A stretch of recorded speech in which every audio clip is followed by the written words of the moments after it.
Hello, everybody.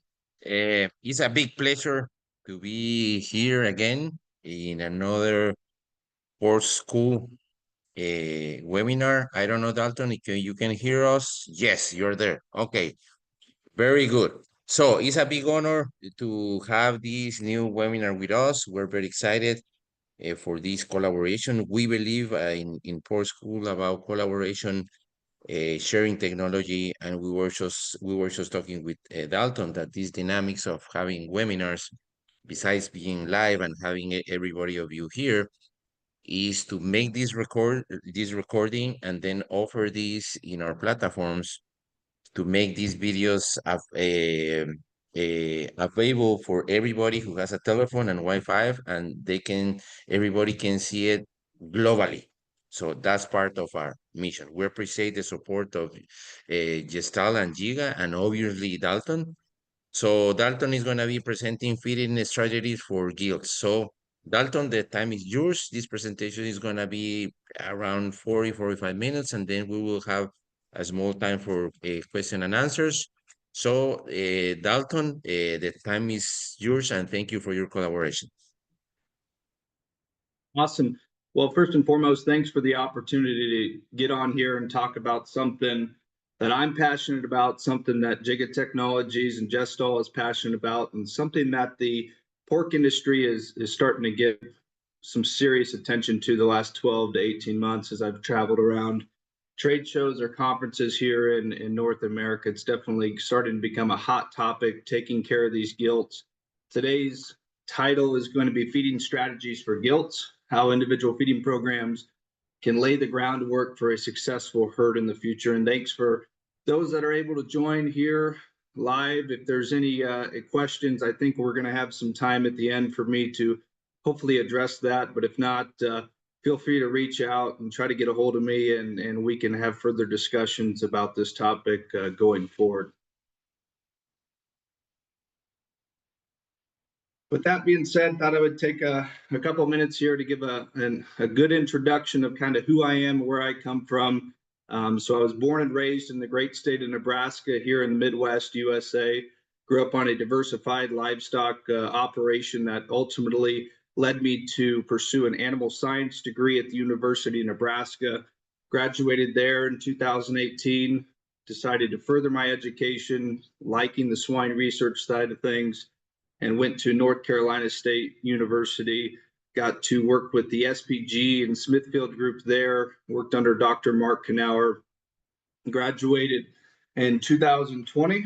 And then in 2020, I transitioned back to the University of Nebraska, where I went on to attain my PhD this last year and started working for Gestal just about 1 year ago as we're recording this webinar. So it's been a great privilege to be exposed to research and have some great mentors throughout the years. JYGA Technologies has been so grateful to have me on for some internships and farm research projects in the past. And it was just a really good home for me to find after graduation. So forever grateful for those experiences and excited to continue to work with them on modern solutions and novel approaches to some of the issues we're seeing in the hog farms today across the globe. With this specific presentation, this is the outline. First, we're kind of going to address what's the problem we're seeing on the gilt side of things, some traditional GDU management practices, uniform feeding, uneven outcomes, how technology can kind of play a role in helping that, and what we can probably expect and most likely expect going forward once we start integrating these technologies into our GDUs. So first and foremost, if we're talking about what the actual problem is, it's no question. If we just look at sow performance here, we have a graph on the left of PSY and a graph on the right that's showing pigs weaned per mated female per year. We've done an exceptional job, not only in terms of genetic improvement, genetic potential, but the management of these animals, nutrition of these animals, reproductive throughput, reproductive efficiency of these animals. We've done a great job of kind of improving our overall production, improving our overall performance on a per head basis over really the last 50 years, but specifically the last 20 years, we've seen a pretty drastic increase in our numbers per sow per year. And we look at this graph on the right and we see that maybe not the intensity that we would see in improvements of those that we're seeing on the left, but 30 PSY or 30 pigs weaned per mated per year.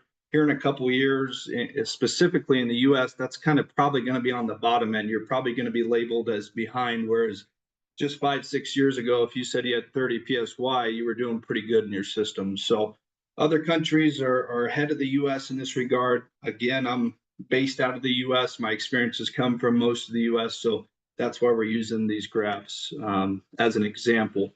Unfortunately, with that, we've seen mortality kind of trend in the same direction, but this kind, it's obviously a negative impact. We've seen from 2014 to 2023 an increase in U.S. sow mortality percentage from 9% to 16.2%. So definitely trending in the wrong direction in terms of mortality, but the right direction in terms of overall performance.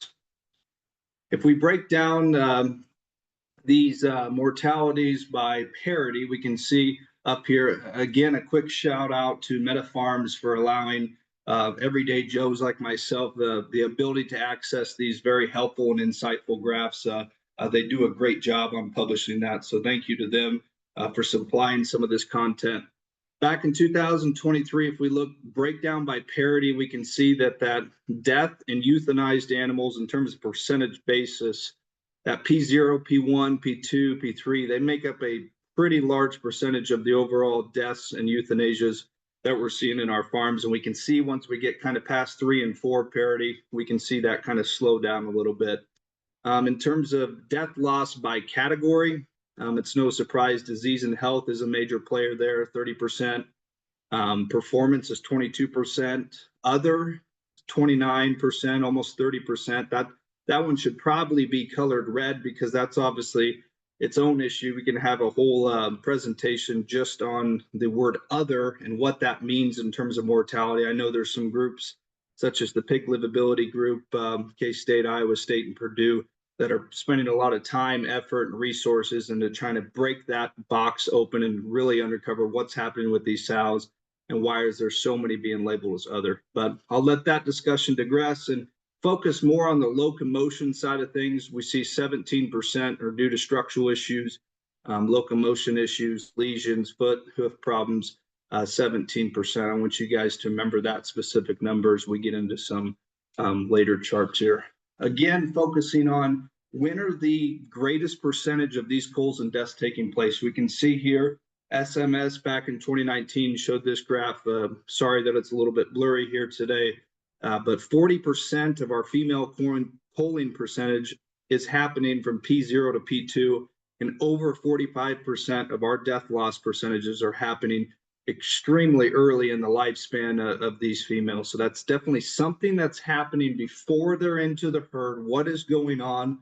What are we doing, or what are those pigs undergoing that's leading to these high rates of mortalities at such a young age? We look at gilt retention. Replacement females fail to generate a positive ROI, until parities 3 to 4. Unfortunately, we see here that our parity average for U.S. sow herd are around 2.5. So the majority of our sows are not generating a positive ROI, and that's just simply an issue if we look at it from a big picture side of things. And sow productivity is highest in parities 2 to 4, decreasing by 0.3 to 1 pigs at P5. So I kind of set the stage of what is the problem that we're facing, and it's we need our gilts to last longer in the herd, simply put. I don't want to target, a parity 3. I don't want to put a target or a goal, a bullseye on a parity 4, parity 5. We just need to extend the lifespan, skew that average, get that average up better than what we're seeing now. Hopefully that comes with a reduction in mortalities, a reduction of fallouts, and a reduction of euthanasia events taking place while not giving up any of the performance improvements we've seen in the last few years. So what has kind of been going on in our GDUs? We look at GDUs today, similar design and approach to standard grow finish barns. A lot of these GDUs are managed by batch or age, or just basically what group they're getting in of gilts. Very limited, and by limited, in most cases, it's 0 individual monitoring or data collection taking place. commonly given ad libitum feed access throughout the entirety of their time in there. The only time where they might be restricted in terms of diet is out of feed events or something like that. That's still a negative, right? And then we see 2 to 3 feed lines to deliver diets based on age. Unfortunately, some of these pigs need to be moved, and obviously at the end of the day, we're seeing weights and back fats that are extremely variable from one individual to next. Even if they're in the same pen or they come from the same source, there's still going to be a lot of inherent variation as we exit the GDU as gilts and enter into the breeding herd. And uniformity is just not something that we're familiar with in terms of our gilts. And quite frankly, that's a problem. Some of the GDU challenges, obviously, going further in this, or GDUs are often an afterthought when we're designing sow farms or if we're doing a remodel. It's a very targeted area in terms of reducing facility cost. It's easy to design them like finishers because here in the US, we've done extremely good in terms of our finishers. We've gotten good at raising pork, and that's kind of how we're treating our gilts, but that's not necessarily the best thing because they're not really all in, all out. They're continuous flow, and from a labor perspective, that presents a serious issue of having to move gilts to match a diet, or if this feed line's running on this side of the barn, but they need to be over there. Do we really want to work over here and put these gilts over here? There's kind of like just always an issue with trying to get the right diets to these pigs. And I know in a lot of cases, and at least some of the farms I've been to, the GDU is kind of an afterthought in the sense of management too, right? So we see a GDU, and it's kind of at the end of the day of chores. It's kind of last minute on the totem pole in some cases. People just going out there, okay, nobody's screaming, nobody's caught in the fence, and looks like the feeders are full, which let's call it good for the day and get on with the rest of our chores. And unfortunately, that's just kind of the stigma that we're seeing in a lot of cases. And the bottom line is GDU design limitations have undoubtedly contributed to poor gilt management and likely have led to lower retention rates once we move these gilts into the breeding herds.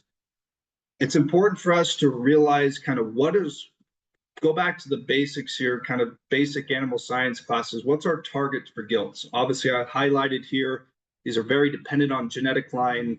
I'm not a geneticist. I'm not a genetic supplier of females. Every genetic company is going to have their different kind of KPIs in terms of what they'd like to see their gilts at breeding.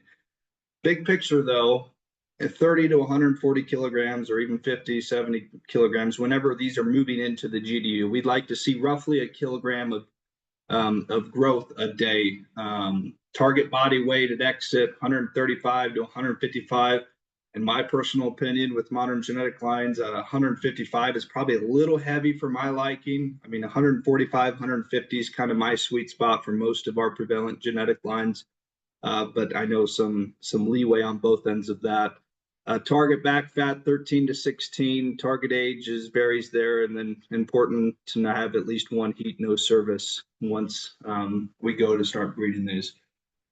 Much like we saw on the south side, where we've done such a good job at increasing the genetic potential in our management, nutrition, all these things that have led to extremely high performing animals on the south side, same thing can be said for our terminal animals as well as our gilts during the developmental phase. Calderon Diaz back in 2015 showed some cool data that had roughly 50% of the gilts in their comprehensive study exceeding target weight ranges, at breeding. So 135 to 150 kilograms. We can see those highlighted in that graph at the bottom right there in yellow.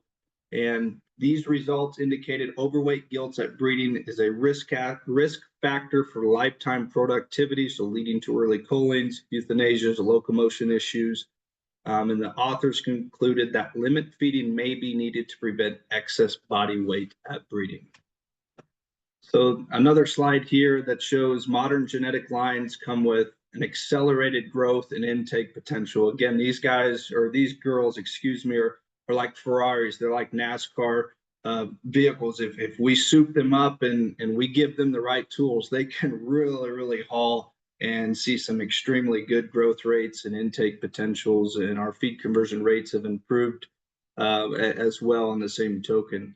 Ad libitum feed and GDU can result in structural conformation issues. Again, we'll talk about this going forward and osteochondrosis or OCD risk increased by 20% for every 100 gram of increase in average daily gain. So hypothetically, if our goal is a 1 kilogram of growth, I've looked at plenty of data sheets where a 1.4, 1.5 kilogram growth rate per day is not out of the realm of possibilities, and quite frankly is seen too much in modern genetic lines. We're talking about an 80 to basically 100% increase in terms of their risk of having some severe locomotion issues. So it's kind of all about these girls are growing a little too fast for our liking, and under the right environment, the right conditions, right management, and plenty of nutrition, they're going to grow, and most of them are going to eat like pigs, right? And another slide to kind of hammer home this point that over conditioned animals are costly. We have wasted feed. So from the economic standpoint, I know we have favorable markets right now in terms of feed costs, speaking here in the summer of 2025. But if we reversed a few years ago, feed costs were not that way here in North America on the swine side. We look at the cyclical pattern now, and I say in a couple of years, farmers around here in Nebraska, as I look outside and the corn looks awesome, they're going to be happy to know in a couple of years that they're going to see $7, $8, $9 corn as well. So that's going to come back, and that economic standpoint or economic piece is going to get more prevalent in years to come, without a doubt. Increased stillborn rate, dystocia issues, fat gilts, see it all the time, and decreased productivity and subsequent lactation. These girls that are heavy going into lactation, no matter what age they are, we see a decrease in terms of their feed intake during lactation. We see a kind of decrease in overall health, and then we expect them to wean a good litter, hop back into the gestation room after getting bred, and continue on with their life. And that's just a lot of work when we start off on the wrong foot and get these girls too fat. So if we look at kind of how technology can help with some of these issues, we live in 2025 where, modern technologies, novel approaches to some of these issues are a possibility. And I'm really excited that I get to work with a company that is always trying to keep producer interest first and tackle the issues that are right in front of us and use technology as an advantage and kind of a tool in our toolbox. So individualized feeding, RFID enabled feeders can ID each gilt and deliver a custom diet tailored to her age, weight, and growth trajectory. Growth rate control can help avoid over and under conditioning. So we're taking this back from the group or the batch or the age group level, even from the pen level, and we're jumping right into let's focus on each individual. Let's give her the diet that she needs, and let's set her up on the right trajectory to be optimal in terms of her reproductive throughput and efficiency for her entire lifetime. Let's keep her in the herd as long as we can. We have to focus on the individual. Precision feed blending is now an option. Multiple diets can be blended in real time to create a step up or step down rations per individual. Growth modulation, again, kind of controlling growth rate, instant adjustment of feed intake and nutrient profile. We can speed up or slow down growth rates during disease outbreaks, herd closures. If we have a startup that's taken a little bit too long and okay, these gilts are going to need to be slowed down for 3 more weeks. So let's go ahead and pump the brakes on them. Let's try to set them up again to hit the bullseye when need be so they can be optimal when they enter the herd. And with these tools and with the technology allowing us to do so, if that bullseye is constantly moving or getting pushed down or getting pulled up, we can do this instantaneous. We could do this in real time and not have a bunch of movements and labor issues in the barn. And we can create solutions to try to hit those targets, no matter if they're moving around on us continuously. And then obviously last point here, real-time monitoring and data collection, individual feed intake, feeding behavior, diet response, weights, all these things are extremely important to get. Not only from a management level, but genetic selection side of things, or if we're just learning to be better caregivers. Obviously, I have here early ID of poor performance, so if we can help out that selection progress and sift through those bad doers earlier on in the GDU, we can really focus on those gilts that we expect to be mothers there in a few more weeks. So here we're going to talk about a few different strategies that we've seen in recent years, and a few different strategies that I know we're testing here at JYGA Technologies to see what we can kind of play with this technology, and whether it's on the pen basis or individual basis, what can we do to kind of slow down these gilts and hit the brakes and make them more optimal in terms of their conditioning. So here's ad libitum approaches to controlling gilt growth rates. So a few different groups have tried full feeding energy restricted diets, so essentially reducing our lysine levels in our diets on a pen basis, or higher inclusion of fiber in diets. And these definitely have worked in reducing our growth rates to a certain point, maybe not as much as we would have hoped from the research side of things. And these gilts have shown to have more likelihood to have a second or third litter. So it's definitely working, even if it is a minor reduction in our growth rates. Unfortunately, and what comes with almost every one of these studies that I've had a chance to read, is these gilts are going to compensate, whether it's energy, whether it's fiber, anything of that regard. They're going to compensate. They're gonna get their fill of feed, and they're going to get their fill of energy. So we're going to see increased average daily feed intake rates. We have to increase grind size of some of these altered diets to prevent ulcers. And then still, one of the cons of this is we're better than group, we're better than batch, but we're still kind of at the pen level or even feed line level for control. So better off than just one shoe fits all sizes, but we're still at the pen level. We're still going to see some inherent variation across pen, and it's too much work, it's too much labor, and I get it. I've been there. To expect people to go in and constantly manage every single pen and move pigs around. And then we talk about the welfare side of things, social hierarchy, fighting, blah, blah, blah, blah, blah. It's just probably not good enough for what 2025 can offer. That's where precision feeding approaches to controlling growth rates come in. So here with individual feed units, again, going back to our precision feeders, where we can have RFID systems within feeders, we can have triggers, we can have volumetric calibration tied into these triggers. You know, we have the Gestalt Select Opti that contains all of this, where basically each animal in that pen can have its own unique diet. It can have its own food plan. We can really set it up to focus on the individual, and there's no group, no batch. With this, we are experimenting. I know there's other groups using this to do so as well. I'm excited to share that data in upcoming months. But limit feeding normal diets, so our normal gestation diets, just kind of slowing down their intake levels, thus slowing down their growth levels, as well as diet blending of multiple phases is one option as well. So here we have individual animal control. Like I said, we are reducing average daily gain, and I have minor or major here because if I'm setting the strategies, if I'm using the strategies that come with the Gestalt Vision software, I can slow down these gilts as much as I want.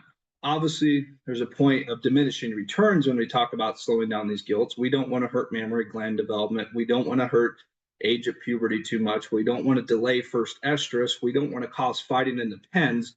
But if we just slow them down to a reasonable amount, whether that's 80% of what ad libitum is, 85, 90%, that's totally fine. But those are just rough numbers. We still don't really know what the textbook answers are. That's what I have down here on the cons, because this is still a novel approach. There's still a ton of research that needs to be done to find optimal levels for each genetic line, for each group of pigs. Also, some more pros here: controlled feed cost and usage. If we have a plan of what these girls are going to eat, we can work with the feed mills. Our nutritionists are going to like that because we actually know what they're consuming. We predict when we need more feed, when bins are going to be empty, and then a continuous flow of diets. No more of those phases, no more of those hard cutoffs are going to be seen throughout the GDU.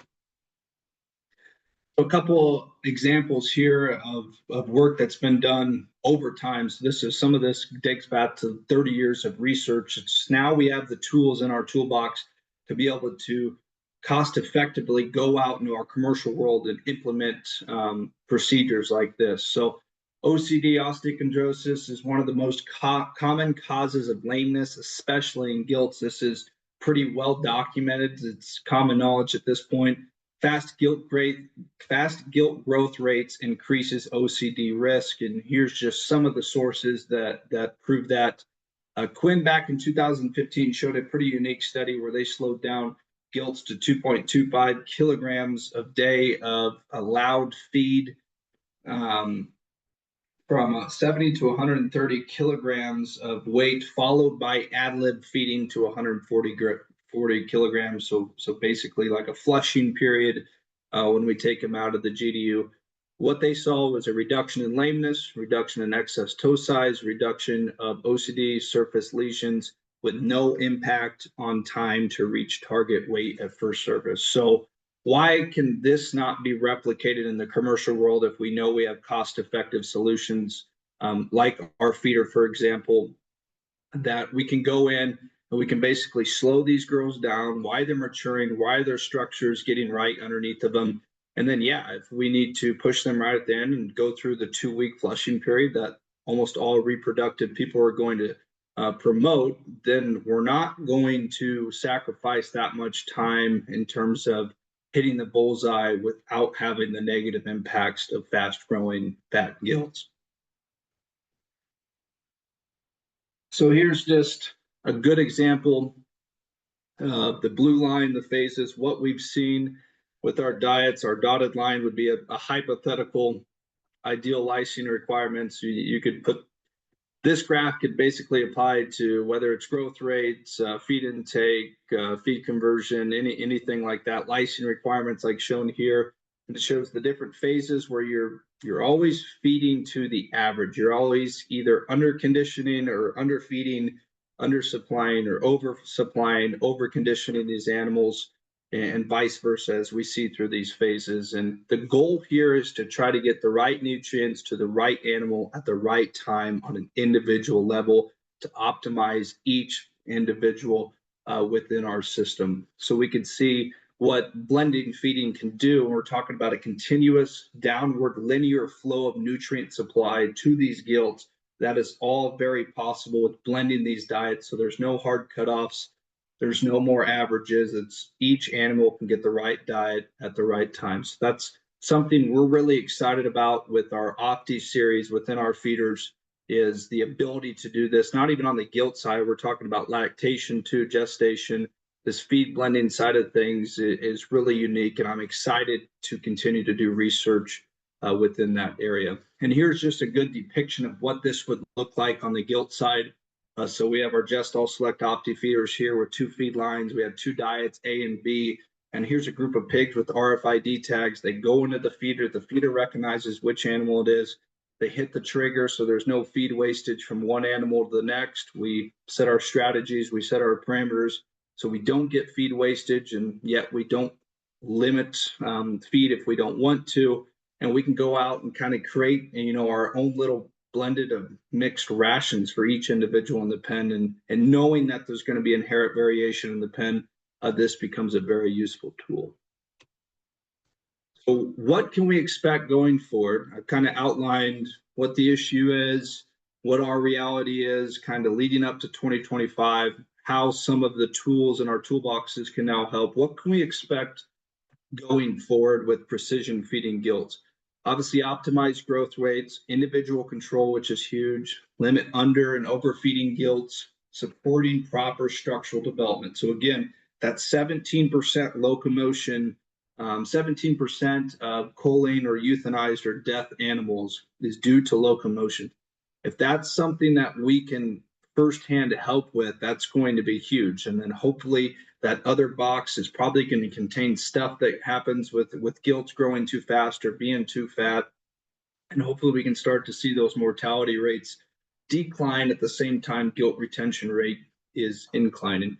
Enhanced reproductive performance, so aligning nutrient supply with developmental milestones, optimizing mammary gland development, optimizing puberty onset time, estrus expression, trying to get them bred at the right time, and more gilts at an optimal body weight and age at breeding. So uniformity, uniformity, uniformity. Improve longevity rates and retention rates. So take a seat and stay a while. We want these gilts to last. Like, it's always fun, maybe the show pig guy in me is, it's always fun to get new gilts into the barn, but at the same time, the ones that we've already paid for, and put all these inputs in. I'd like to see them stay around and live a healthy life and go out and produce for me for multiple parities. And I think all producers would agree with that. Precision feeding gilts, nutrient number 5, nutrient efficiency, feed cost savings. So limit overfed gilts, reduction of sow mature body weight, so lower maintenance requirements. So if we think about if we are developing gilts to be an optimal, let's just say 315 pounds at breeding versus if they're 375 pounds at breeding, if we look at what their mature body size is going to be because of that, we're talking about tremendous amount of feed savings that are not just going to happen during the developmental process, but more so in every single gestation to come in their lifetime, because the maintenance requirements are going to be so much lower for a smaller animal that's maybe 25 to 50 kgs lower than what they would be if we would have just poured the feed bucket too. So that's the gift that keeps on giving. That's where the economic side comes into play. Again, we're at a low in terms of our feed cost here in North America, but this is all cyclical. Just a few years ago, we were seeing record highs in terms of corn and soybean prices here in the Midwest, and I expect in just a few years for that to tell true again. Flexibility to respond to management challenges, so allowing for feed intake or composition adjustments in the cases of health status changes, delayed breeding schedule, herd closures, farm startups. There's always something that goes wrong, A, when you have animals, or B, when you're operating a farm. There's always stuff that's going wrong, and we can always create a ideal list or itinerary or a plan, but in most cases that's not going to come true. Even if you cross your fingers really hard, that target for getting new gilts or cleaning up a herd or getting a farm done or remodeled is always going to be changing. So if we have the tools to not just keep pouring the feed to them in an ad libitum way, and we have the tools to slowly in real time make adjustments to these females and set them on the right trajectory. Again, I said this earlier, if that bullseye is changing forward, back, up, down, sideways, doesn't matter. If we have the tools to simply log onto your computer and make changes in real times to each individual, that's going to be huge from a management perspective, and hopefully not cause as much headache when we are dealing with some of these issues that are already a major problem with either starting a farm, rebuilding a farm, or your existing herd. And the last thing on precision feeding gilts here is we need better data to have better decision making. So selection of high performing gilts, early identification of poor doers. Let's focus on the gilts that are going to pay us back at the end of the day, and then modified nutrient regime for years to come. Like I said, this is still a novel approach to handling nutrient supply in our GDUs. These technologies are still relatively new in the grand scheme of things. There's still a lot of research. There's some throughput that needs to be done. Anytime we're talking about longevity studies, anytime we're talking about retention studies, if our goal is to measure females for 4 or 5 parities, that means we have to get a large enough sample size at the beginning of our study and follow those all the way through parity 4, parity 5. So these things take time. This amount of data and this type of data takes time to process. It takes time to pick apart. There's so many different factors going on that over the years, once more of these technologies get implemented into these farms, there's no question that I think we're going to get so much better in terms of our sow performance, in terms of our gilt retention rates, and lowering sow mortality, which is the biggest thing we want to do here. With that being said, I just want to say thank you again for the opportunity. I kind of buzzed through that a little bit faster than what I was kind of thinking, but at the same time, just want to say thank you guys for the opportunity. I don't have my email here. I should have probably put that. It's my first name dot last name at JYGATech.com. If you guys want to have further discussions of how Gestall, how JYGA Technologies can help you guys within your GDUs or obviously any other part of your sow farms, then let us know. We're happy to talk about potential research as well. So with that, thank you. I hope we can open up some questions on here. If people want to pick my mind, or maybe we can have an open discussion. That'd be really good. So thank you for the opportunity again.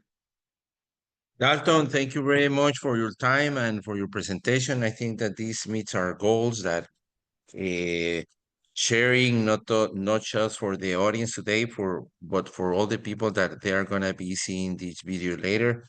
Yeah, Our main goal is to provide accessible knowledge and practical knowledge. And of course, when we share this video, we're gonna share your contacts, how to reach you, and how to perfect. get.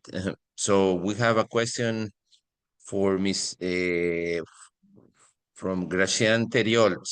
To use this technology, you can have the same GDU building, no change on the building retrofit on floor or wall. Yes, I'm trying to open up my chat here. Yeah, it's in the bottom. There is a square say There we are. Q&A, Q&As. There we are. Okay. Go ahead.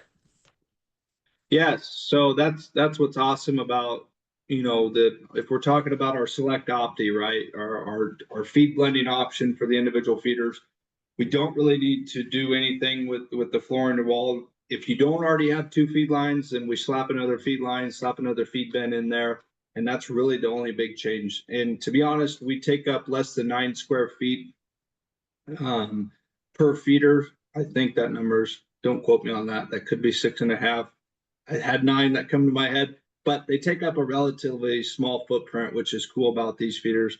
And we can slap them right into their existing pens and let them go to work. We do need a power source, and that's another thing on top of the extra feed line. But great question, Gracian. Okay, so I don't think we don't have any more questions today. So thank you Yeah, for all the audience that was connected today live. And again, we're gonna be sharing this video maybe 1 week and a half after some editing. So Dalton, thank you very much for your time. And also we thank all the team on Gestal and JYGA for giving us the opportunity to make this collaboration happens. And thank you to all the people. Thank you, Dalton. Keep in yes, thank touch. you very much. Thank you. Bye-bye. Ciao. Bye.